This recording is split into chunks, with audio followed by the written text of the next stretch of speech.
Tu sais de quoi on parle aujourd'hui? Du roi des Belges et de gants blancs.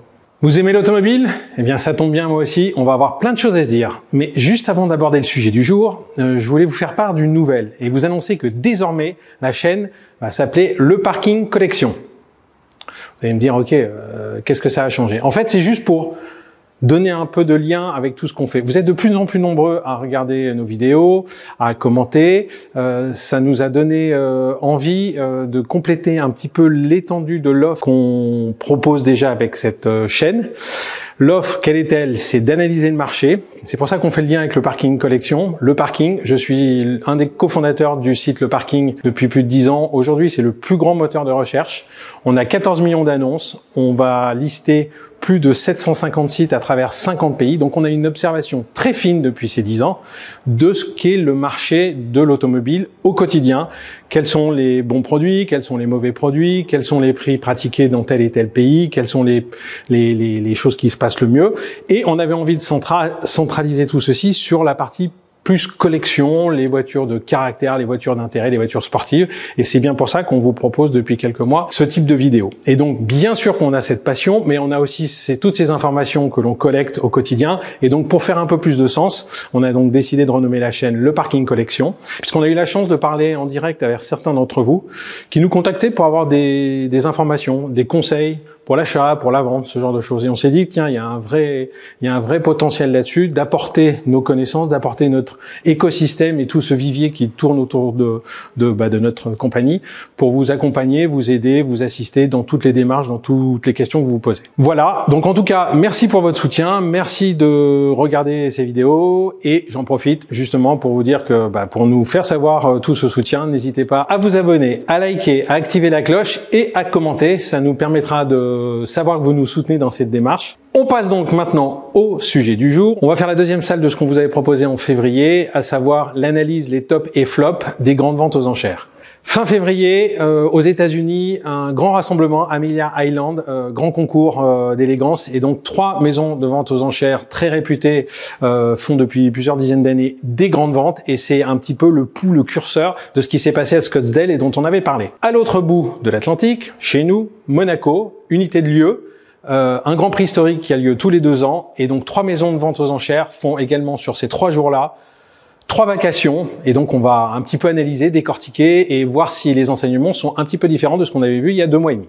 Bon, alors pour débuter, on va commencer avec la première, la plus importante, c'est la vente Gooding à Amelia. Elle a 67,5 millions de recettes, elle a 85% de lots vendus, 107 voitures sur les 126 présentées, et notamment, elle a eu des records. Ça faisait longtemps qu'on n'était pas allé voir des prix au-dessus de 10 millions de dollars. Je vais vous donc lister 6 tops et 6 flops représentatifs de cette vente. Un gratin merci. Je vous ai parlé au début de cette vidéo du roi des Belges. En fait, c'est la type de carrosserie de la Mercedes Simplex, Mercedes très peu connue de 1903.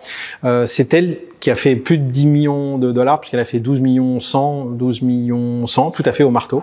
Elle a appartenu à la même famille depuis plus de 120 ans et elle est a priori la dernière représentante des 5 Simplex Mercedes à avoir été produites. Donc voilà, c'était pas forcément quelque chose d'évident, parce que souvent les voitures largement avant-guerre sont plus forcément dans le tuyau de celles qui font les records, mais voilà, c'était significatif et c'était intéressant de le noter. Deuxième top, on avance un petit peu dans les années, on est en 1949, Cocorico, il s'agit d'une Bugatti 49, type 49 berline. Son prix était estimé entre 150 et 225 000 dollars et elle a un peu explosé toute cette estimation puisqu'elle a frisé les 400 000 dollars. Elle s'est arrêtée à 380 000 dollars. Encore une fois, on sent l'engouement des Américains pour ces classiques iconiques françaises. D'ailleurs, on fera une vidéo spécifique sur le sujet puisque en marge de cette vente, il y avait la fameuse collection Mullin de Peter Mullin qui est décédé récemment. Donc son musée ferme et donc toute sa collection majoritairement de voitures françaises d'avant d'avant-guerre, d'après-guerre et même des beaucoup plus récentes, a été dispersée. C'est intéressant pour nous Français d'avoir un peu ce regard, mais on fera une vidéo à part sur le sujet. Troisième top, on avance encore en année et là on arrive sur une marque iconique qui fait frétiller toujours quand on parle de vente aux enchères. C'est la Ferrari 365 GTB Daytona Spider, une vraie, pas comme dans Miami Vice, une vraie et notamment une très originale puisqu'elle était dans sa couleur d'origine et sa sellerie d'origine, qui peut un peu expliquer cet engouement parce que des voitures aussi originales, on n'en trouve pas très souvent. D'autant plus qu'il y en a eu assez peu de produites. Elle était estimée entre 2,5 millions et 3 millions de dollars et elle a fait 3 635 000 dollars. Voilà, là encore une fois, on ressent cette motivation, cet engouement de certaines personnes qui ont évidemment bien sûr les moyens à ne pas lâcher prise et à se bagarrer le plus loin possible, largement au-dessus de l'estimation pour emporter ce lot. Quatrième, on continue et une nouvelle fois un cocorico. C'est pas souvent qu'une Citroën 2 chevaux s'adjuge à des prix largement supérieurs à 100 000 dollars aux États-Unis. Et il s'agit bien évidemment d'une 2 chevaux Sahara qui a touché les 128 800 dollars, ce qui en fait tout bonnement le troisième score prix le plus élevé pour ce modèle. Cinquième, une Ferrari. Et là encore, c'est assez représentatif. C'est pour ça que je les ai mis dans les tops d'une frange de gens qui s'intéressent à des voitures qui ont très peu existé avec la boîte manuelle, puisqu'il s'agit d'une 612 Scaglietti. Modèle qui n'a pas fait vibrer les foules, loin s'en faut. Ses devancières étaient bien plus jolies. Le coup de crayon de la 612 Scaglietti est moyen. Mais en revanche, en boîte manuelle, très rare. Et donc, elle va toucher les 467 000 dollars. Son estimation était autour de 300 000, ce qui est déjà quasiment 3 fois le prix du modèle normal dans sa configuration sans boîte manuelle. Bon, last but not least, la sixième de ces tops, la Porsche 918 Spider Pack Vessar de 2015. Elle avait qu'un seul propriétaire, elle avait que 376 miles, donc il l'a acheté, il s'est dit ça peut être un bon placement. Et effectivement, ce fut un bon placement pour lui. Elle est partie à 3,5 millions, largement au-dessus de ce qui était attendu, mais bon, c'est vrai que ça livrait son caractère tout neuf. Voilà. Mais c'est quand même très représentatif, ces 6 tops, d'un engouement d'un marché qui repart, qui refait fêtrier à la fois des modèles très anciens et des tout récents qui vont chercher largement au-dessus de ce qu'on peut attendre comme cote. Bon, on a parlé des tops, on a aussi quand même quelques flops, j'en ai aussi listé 6. Parité, pour aussi un tout petit peu temporiser ce que je vous ai dit avant. On commence par la Porsche RS de 1961.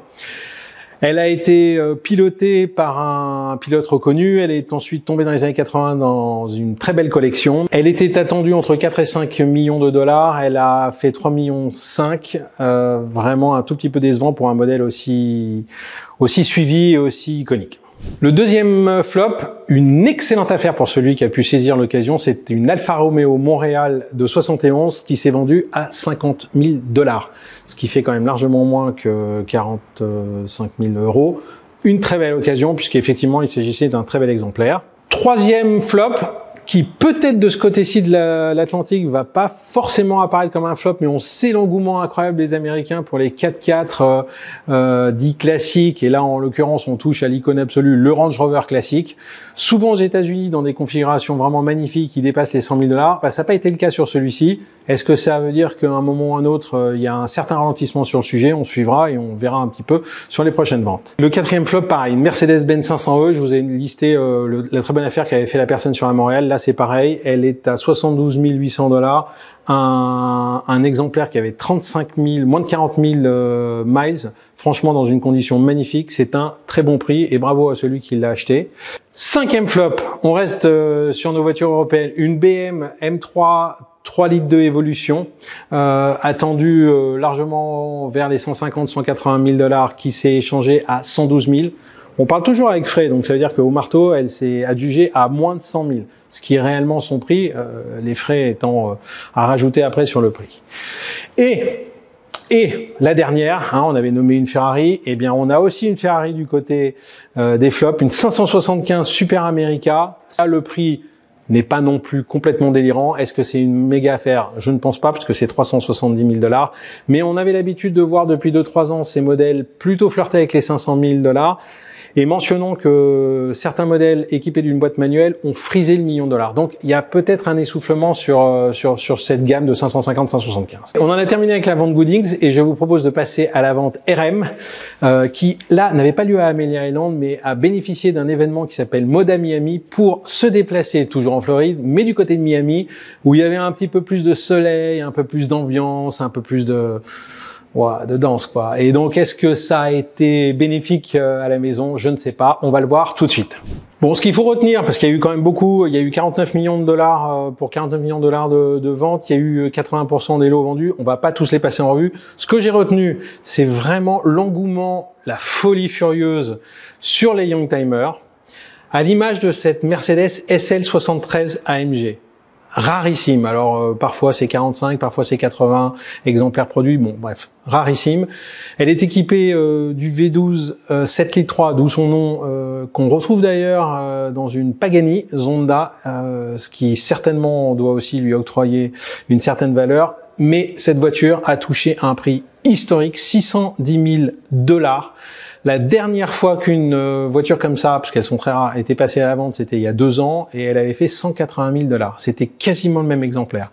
Donc ça montre à quel point les Américains se passionnent et sont prêts à casser leur tirelire pour ce genre de modèle. À l'image, encore une fois, d'une Ferrari 612 Sessenta, qui vient, c'est Senta, 60 ans, qui vient célébrer les 60 ans de la marque Ferrari. Bon, elle a un look, on a parlé de la 612 un peu avant, elle a un look étonnant, mais elle est très rare aussi, elle fait partie d'une série limitée. 456 000 $, pareil. 3 fois le prix de la même ligne, la même voiture, la même proposition technique, mais simplement pas cette série limitée. À l'image aussi d'une BM M3 Sport Evolution de 1990 qui a tapé les 266 000 $.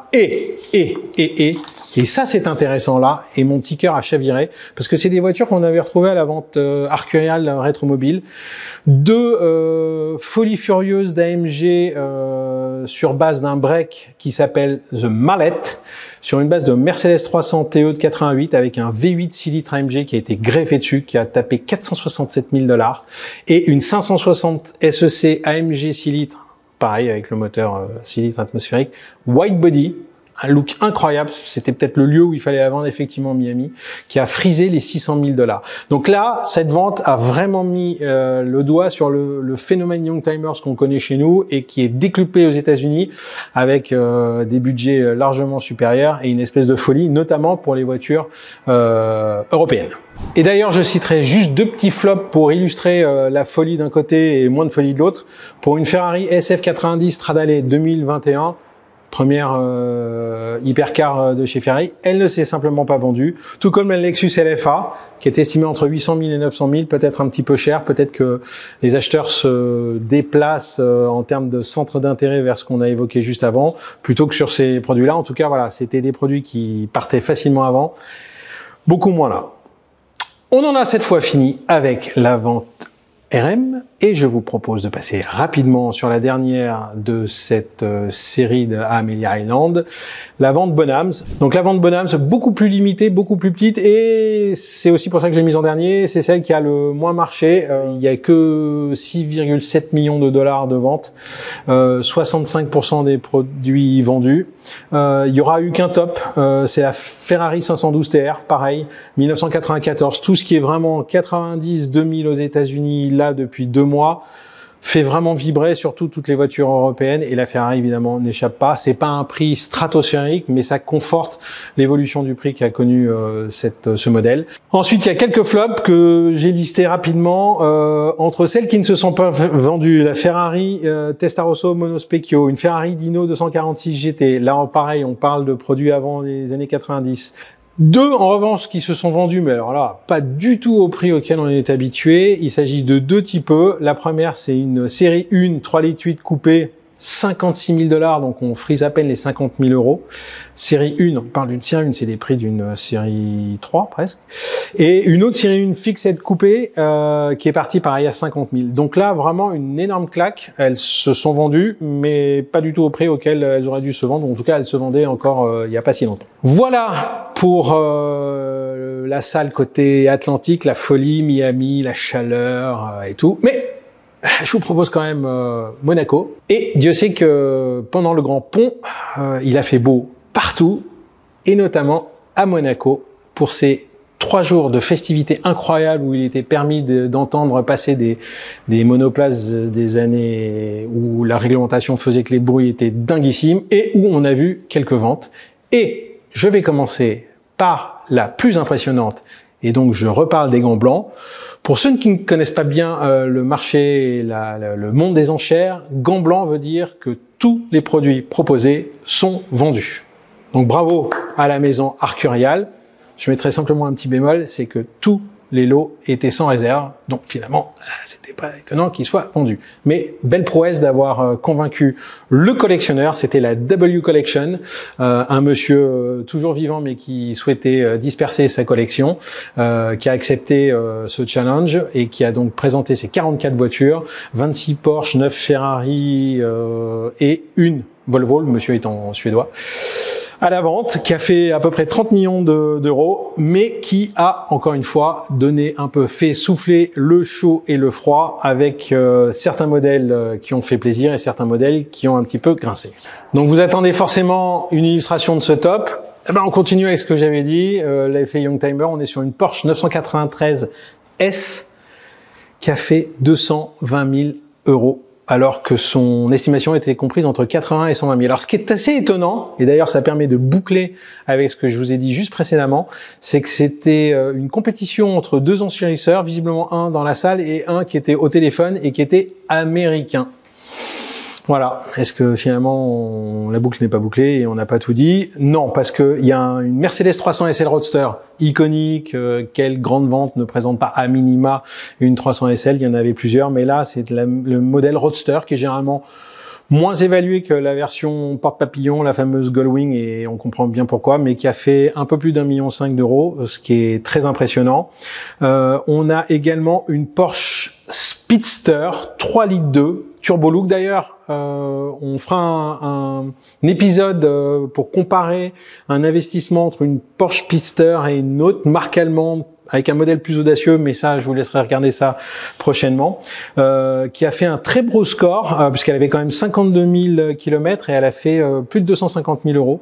Voilà, soutenant encore une fois ces modèles de ces époques-là.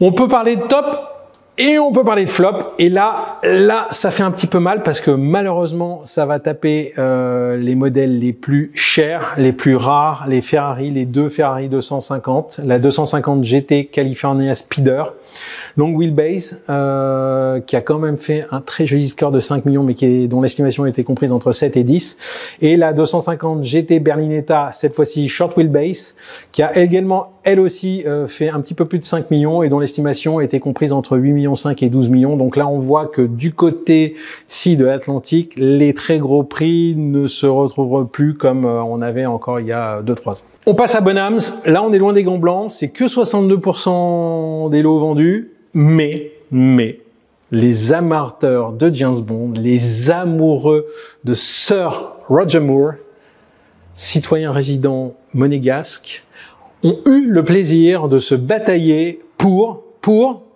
une Smart. Sa petite Smart Fortwo, très peu de kilomètres. Il a pas, bon, ceci dit, faire beaucoup de kilomètres en ne restant qu'à Monaco, c'est compliqué. Elle avait que 3200 kilomètres, mais elle a atteint un score incroyable avec plus de 30 000 euros au marteau, ce qui prouve bien que là, c'était plus la passion et l'envie de se dire qu'il y avait un petit bout de la vie de Roger Moore qui arrivait dans la famille que le modèle en tant que tel tout seul.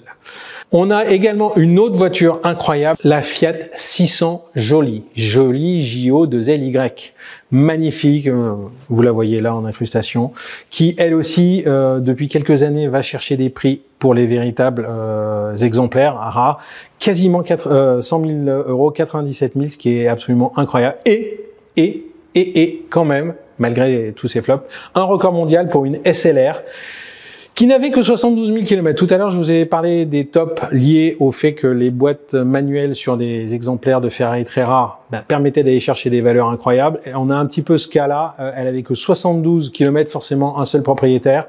Et c'était une McLaren SLR qu'on avait déjà vue auparavant, qui s'appelle la Crown Edition. Je vous laisse la regarder sur l'incrustation. Personnellement, c'est pas mon goût. Le jaune est vraiment un peu trop jaune. L'intérieur, la combinaison des deux n'est pas celle que je trouve la plus juste, la plus heureuse. Mais bon, toujours est-il qu'elle est très rare. Et c'est un record mondial. Dans cette vente un peu en demi-teinte, c'était à souligner. Je vous ai listé 2-3 flops. On est à Monaco, on est dans le cadre du Grand Prix historique. Étonnant de voir que des véhicules, certes là pour le coup pas des véhicules de course, mais des véhicules exotiques, sportifs, ayant appartenu à des pilotes, n'ont pas trouvé preneur. C'est le cas de la Lamborghini Murcielago Roadster boîte manuelle qui a appartenu à Thierry Boutsen.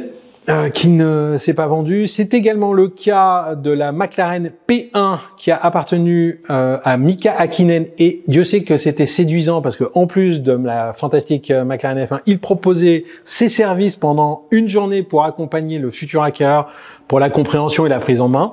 Ça n'a pas suffi. Également une Lancia Delta Intégrale Evo, et on voit que les Lancia Delta Intégrale, comme les types sont moins sur le sommet de la vague, il y a un petit creux, et donc toutes celles qui sont un peu en estimation haute ne trouvent pas preneur. Et voilà.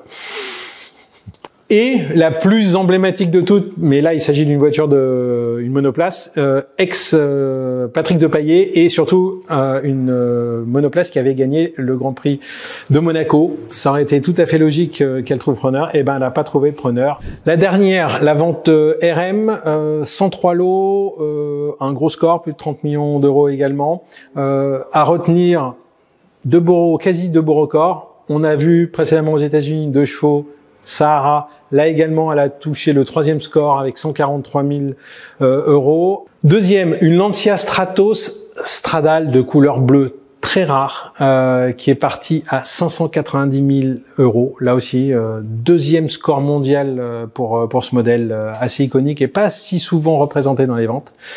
Et troisième, une Mercedes SLS Black Series coupée à plus de 700 000 euros, qui montre que cette série limitée de Black Series sur la SLS tient toujours bien la cote. Une Ferrari F430 qui est partie à 224 000 euros. Pourtant, elle ne disposait pas d'une boîte manuelle, donc très beau score. Et parmi les plus récentes, dans des prix beaucoup plus raisonnables, si tant est qu'on puisse appeler ça très raisonnable, une Audi Quattro, la A1 Quattro, très méconnue, qui a frisé les 70 000 euros. Donc également aussi ce genre de petite pépite, petit modèle très à part au sein d'une gamme d'un grand constructeur qu'on a l'habitude de voir. Finalement, ces connaisseurs-là sont capables d'aller mettre l'argent qu'il faut. Et dans les flops, comment ne pas évoquer une Aston Martin Vanquish, pas une des dernières, celle du début des années 2000, magnifique. Elle s'est vendue, mais à 55 000 euros. Alors oui, c'est un modèle qui peut avoir des problèmes, mais c'est ce design, ce V12, bon bref, franchement un petit prix, bravo à celui qui a pu en faire l'acquisition. On a aussi une McLaren Elva, et alors là, est-ce que ça peut être un flop? Parce que toutes les McLaren Elva qui sont passées en vente aux enchères n'ont jamais trouvé preneur. Sauf à la vente pendant le Grand Prix de Las Vegas, et je pense que c'était pour une œuvre de charité. Mais bon, finalement, voilà, les gens ne se laissent pas peut-être berner par ce modèle qu'il est difficile de placer dans la gamme et de comprendre. Et une BM Z3 M coupée, très belle, qui n'a atteint que 59 000 euros alors qu'elle était estimée entre 70 et 100 000. Voilà, aussi une petite désillusion. Bref, on va pas y passer la nuit, la soirée, le week-end. Il y a eu beaucoup de modèles. J'ai essayé de vous synthétiser ça par rapport aux top et flop qui étaient les plus représentatifs. Qu'est-ce qu'on peut en déduire? Y a-t-il une petite conclusion? Oui, que le marché est toujours pas dans ses meilleurs auspices, mais il y a quand même du côté des États-Unis matière à avoir de l'optimisme, matière à savoir que pour des produits d'exception qui ont très peu de kilomètres, c'est un peu triste parce qu'on n'achète pas une voiture pour juste la stocker et en faire un produit financier, mais c'est quand même la réalité. Pour des produits incroyables comme la Simplex qui a toujours vécu dans la même famille, il y a encore matière à trouver des gens qui ont envie de mettre beaucoup d'argent sur ces objets-là, qui sont quasiment des objets d'art, des objets de collection absolue, et que le phénomène Youngtimers se confirme, se stabilise, et pour les plus beaux modèles va vraiment permettre d'aller chercher des estimations largement plus élevées que celles qui étaient attendues. Bref, pour conclure, vous êtes acheteur, épluchez toutes les ventes, qu'elles soient les ventes physiques, les ventes en ligne, et il y a forcément des bonnes, comme je vous ai montré, certaines très en dessous des estimations qui permettent de se faire plaisir. Si vous êtes vendeur, sachez apprécier et reconnaître qu'il faut un tout petit peu baisser votre prix ou alors attendre un peu plus longtemps. Toujours est-il que je vous donne rendez-vous pour une prochaine vidéo avec pas mal d'informations comme ça. Si vous voulez des commentaires, si vous voulez quelques questions, n'hésitez pas à nous les poser directement en ligne. J'espère qu'elle vous a plu. Si elle vous a plu, vous savez quoi faire et je vous dis à très bientôt.